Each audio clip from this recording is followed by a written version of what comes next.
System అయితేనేమి, water supply అయితేనేమి, వీటి కోసం మరో 247 కోట్ల రూపాయలు ఖర్చు చేస్తూ ఆదేశాలు కూడా ఇవ్వడం జరిగింది. ఈ కార్యక్రమమే కాకుండా ఒంగోలు పట్టణానికి, ఒంగోలు ప్రజలకు మంచి జరిగిస్తూ ఏకంగా మరో 334 కోట్ల రూపాయలతో ఒంగోలులో తాగునీటి ఎద్దడిని నివారించే డ్రింకింగ్ వాటర్ స్కీమ్ కూడా ఈ రోజే ఇక్కడే శంకుస్థాపన కూడా చేయడం జరిగింది.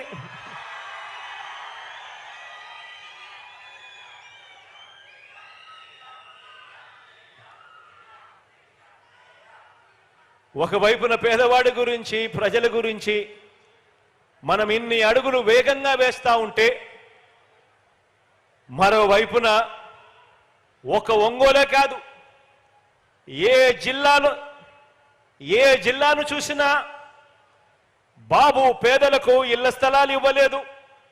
మనం ఇస్తుంటే బాబు అసూయ దాగటం లేదు.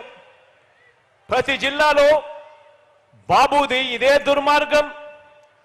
పేదల ఇంటి నిర్మాణాన్ని అడ్డుకుంటూ కేసులు వేయించడం ఆయనకు సహజ అలవాటుగా కూడా మారింది.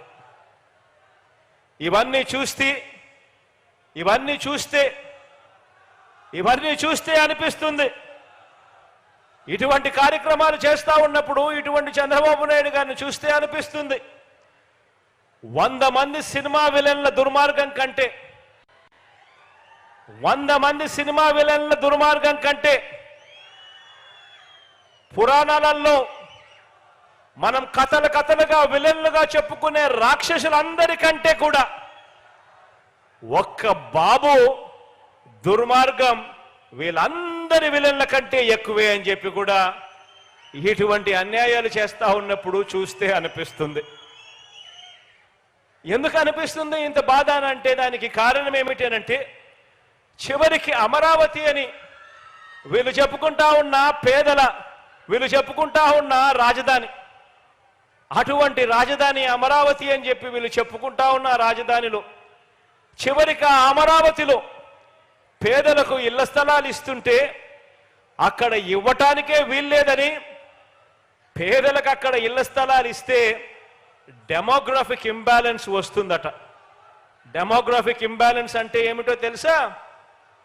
పేదలకు అమరావతిలో ఇంటి స్థలాలు ఇస్తే కులాల మధ్య సమతౌల్యం దెబ్బతింటుంది అని ఏకంగా నిస్సిగ్గుగా ఈ పెద్ద మనిషి కోర్టుల్లో సైతం కేసులు వేసి కేసుల్లో కూడా వాదించాడు అనంటే, ఇటువంటి వ్యక్తి ఇంత అమానుషంగా కోర్టులో తన లాయర్లను పెట్టి వాదించాడు అనంటే, ఇన్ని దుర్మార్గాలు చేసి కూడా బాబు ప్రజా జీవితంలో జంకు గొంకు లేకుండా ఉండగలుగుతా ఉన్నాడు అనంటే, ఇంతకన్నా అన్యాయం ఎక్కడైనా ఉంటుందా అని ఆలోచన చేయమని అడుగుతా ఉన్నా.